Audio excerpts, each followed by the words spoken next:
Good morning students, ये है हमारी वर्कशीट नंबर 7। सब्जेक्ट है आपका सामाजिक विज्ञान, कक्षा 10वीं। यहाँ पर आपको अपना नाम लिखना है। आज है डेट 21 जुलाई। यहाँ पर आपको अपने टीचर का नाम लिखना है। ये आपका एक पैसेज दिया हुआ है, पैराग्राफ दिया हुआ है जो कि गांधी जी के बारे में है। इसके आपको क्वेश्चन आंसर करने हैं जब आप इसको अच्छी तरीके से पढ़ लेंगे। ये आपके क्वेश्चन आंसर्स दिए हुए हैं। ओके, तो चलिए इस पैराग्राफ को हम पढ़ते हैं। काफ़ी अच्छा पैराग्राफ है। गांधी जी 1915 में दक्षिण अफ्रीका से भारत लौटे। कब लौटे? 1915 में। जब ऐसी इन्फॉर्मेशन होती हैं जो इम्पोर्टेंट हो सकती हैं, बाद में इसमें से क्वेश्चन बन सकता है, तो आप उसको ऐसे सर्कल कर लो या फिर अंडरलाइन कर लो, सो कि आपका बाद में जो वक्त है वो बर्बाद ना हो। उन्होंने दुनिया को संघर्ष का अनोखा तरीका सिखाया। यानी कि जब अपना देश ब्रिटिशर्स अंग्रेजों के खिलाफ लड़ रहा था, तो उन्होंने लड़ने का, उस संघर्ष का, अपने हक के लिए आवाज़ उठाने का एक नया तरीका सिखाया। 1915 से 1916 तक उन्होंने भारत के बहुत से हिस्सों का दौरा किया। यानी कि 1915 में जब वो लौटे, 1915 से 1916 तक वो देश के बहुत सारे हिस्सों में घूमने के लिए गए। क्यों गए? क्योंकि वो देखना चाहते थे कि भारत की स्थिति क्या है। उसके बाद उन्होंने भारत के अनेक हिस्सों में सत्याग्रह आंदोलन चलाया। जो ये आंदोलन था, इन्होंने इसके बाद 1916 के बाद इन्होंने कई सारे सत्याग्रह आंदोलन चलाए। तो अभी इस पैराग्राफ में बात की गई है सत्याग्रह व अहिंसा का विचार। मालगुडी को गांधी जी का स्वागत करने का सम्मानजनक अवसर मिल रहा था। यानी कि वहाँ पर गांधी जी आ रहे थे। जोर से नारा गूंजा, गांधी जी की जय हो। गांधी जी ने शुरुआत में ही स्पष्ट कह दिया कि वे सैद्धांतिक तौर पर हिंदी में ही बोलेंगे। मैं अंग्रेजी में आपको संबोधित नहीं करूंगा। अंग्रेजी हमारे शासकों की भाषा है, उसने हमें अधीन बना लिया है। काश मैं आपसे आपकी मधुर भाषा तमिल में बातचीत कर पाता, किंतु अभी मेरे पास उसे सीखने का पर्याप्त समय नहीं है। तो गांधी जी जैसे ही आते हैं तो वो कहते हैं कि मैं जो बात करूंगा वो हिंदी में ही करूंगा, क्योंकि जो अंग्रेजी है वो हमारे शासकों की भाषा है जिसने हमें गुलाम बना दिया है। तो अगर मेरे बस में होता, मेरे पास वक्त होता, तो मैं आपसे तमिल में भी बातचीत कर सकता था, लेकिन मेरे पास पर्याप्त समय इसको सीखने के लिए नहीं है। मैंने देखा दो लोग आपस में बात कर रहे हैं। गांधी जी देखते हैं कि दो लोग पीछे आपस में बातचीत कर रहे हैं। गांधी जी की आवाज़ जोर से गूंजी, अभी यह बात करने का उचित समय नहीं है जब आपके पड़ोस में खड़ा व्यक्ति शायद सुनने के लिए बेचैन हो।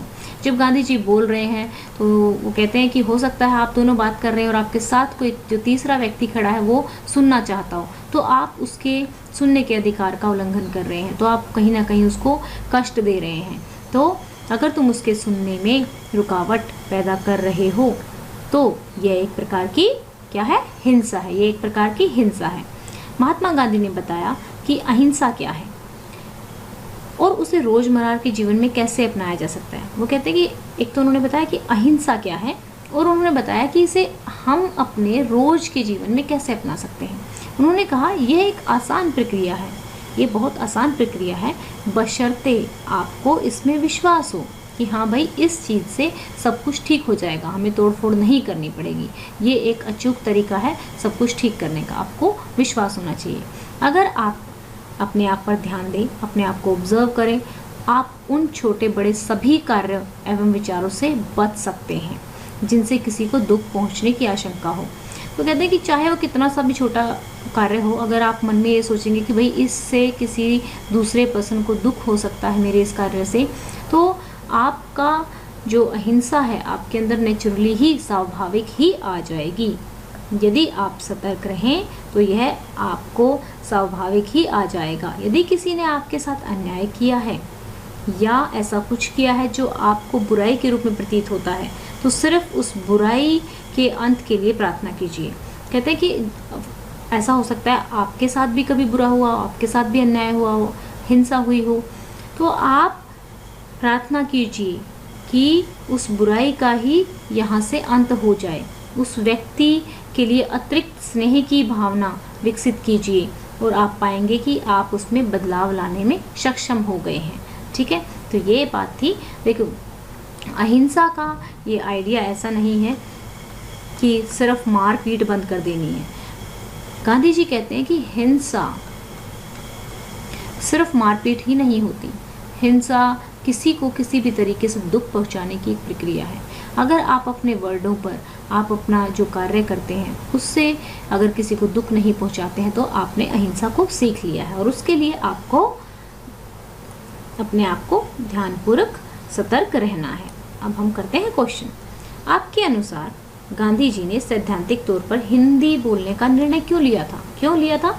क्योंकि उनको, आपको आंसर लिखना है, क्योंकि उनको लगता था कि ये शासकों की भाषा है और इसने हमें गुलाम बना लिया है। ठीक है। अब गांधी जी ने एक प्रकार की हिंसा की बात की है। कौन सी हिंसा की?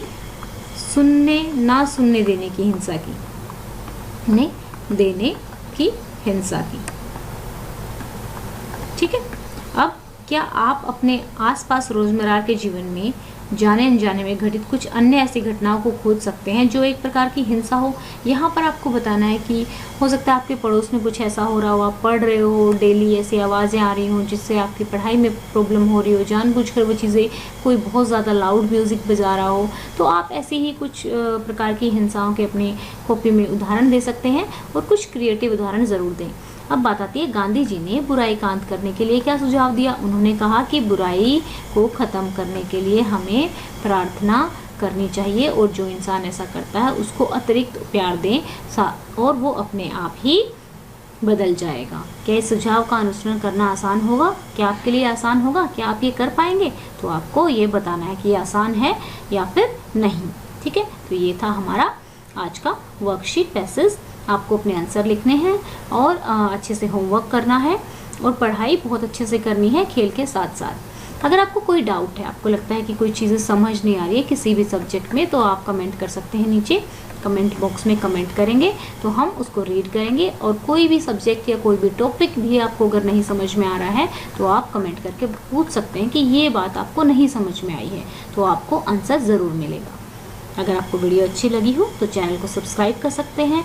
यहाँ पर आपकी जितनी भी वर्कशीट होती हैं वो सभी सॉल्व की जाती हैं। Thank you.